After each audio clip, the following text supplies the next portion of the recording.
Lo que pretende el museo con esta exposición, con la celebración de esta exposición, es rescatar del olvido para la historia del arte una figura fundamental para entender qué estaba sucediendo en el panorama artístico de la primera mitad del siglo XIX. Porque lo que estaba pasando era que había una confluencia muy rica, pero muy compleja, de sensibilidades artísticas. Está por un lado la sensibilidad dieciochesca, por otro la neoclásica y por otro la romántica. Y todo confluye y todo convive con naturalidad, a pesar de que nosotros en la historia del arte necesitamos compartimentarlas, ¿no?, para poder entenderlas. Sin embargo, en la época no, convivían perfectamente, ¿no? Y allí hay que entender a Tejeo. Tejeo es un artista único en el panorama del siglo XIX. Es un artista que representa a toda una generación de olvidados, que está educado como un neoclásico, educado por neoclásicos muy estrictos, pero que será el primero en dirigir su mirada hacia la sensibilidad romántica. Tejeo fue un pintor de origen de extracción humilde, que nació en Murcia, consiguió venir a Madrid, a terminar sus estudios en Madrid y, gracias a su esfuerzo, fue a Roma, que era un viaje muy excepcional todavía en la época en la que él fue. Allí terminó de formarse y no solo eso, sino que fue permeable absolutamente a todo aquello que se encontraba a su paso. Todo eso lo trajo de vuelta a España.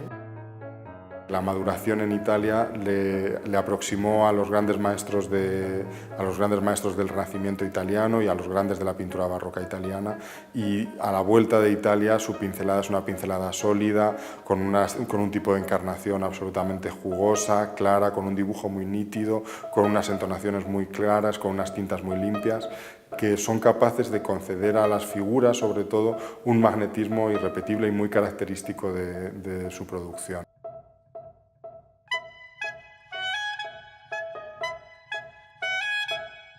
Y aquí en España consiguió tener una clientela muy nutrida y muy importante y tener un éxito notable en la corte sin llegar a ser un artista cortesano.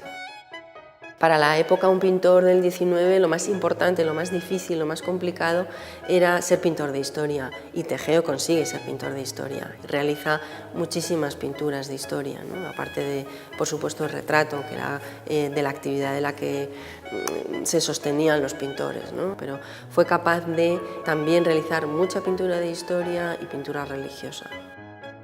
En la exposición creo que se puede ver muy bien el punto de partida neoclásico de Tejeo hasta la elaboración de su propia voz, ¿no? En ese sentido, yo creo que la sala en la que nos encontramos es bastante excitante porque encontramos las pinturas más antiguas, las composiciones que pinta para adornar el vestidor del infante Sebastián Gabriel, que son dos obras de composición absolutamente neoclásica, herederas de Flaxman, herederas de lo que Aparicio y José de Madrazo le habían enseñado en la academia, y que son dos pinturas magníficas que se ven por primera vez reunidas en esta exposición, y se entrega por completo a las grandes composiciones del barroco italiano, como demuestran la lucha de Hércules y Anteo o la lucha de Lapitas y Centauros, ¿no?, donde las composiciones están cuajadas de referencias de la pintura boloñesa y a la tradición clásica italiana, que es lo que a él le apasiona.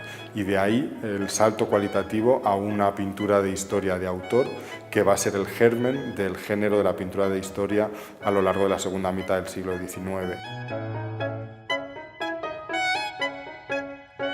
La obra de Tejeo como retratista recoge las lecciones de Goya y las lecciones de Esteve para modernizarlas, subrayando lo que en ese momento se considera más moderno, que es la expresión de los afectos. El juego de manos que ofrecen los personajes de esos retratos es un indicador de las relaciones emocionales que establecen los personajes entre sí.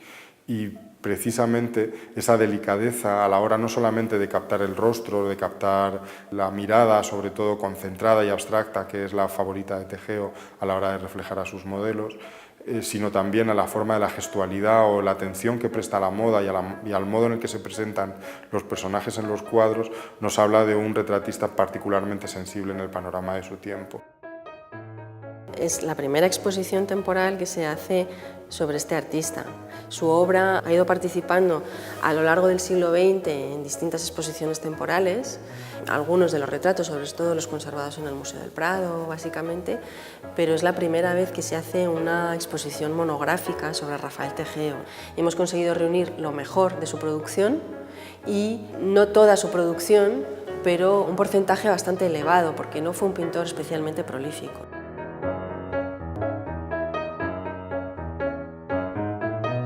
La verdad es que tenemos que agradecer el préstamo a muchas instituciones. Por ejemplo, el Museo del Prado nos ha prestado 7 obras para la exposición, la Academia de Bellas Artes de San Fernando, la Biblioteca Nacional y, como digo, varias colecciones extranjeras y nacionales también.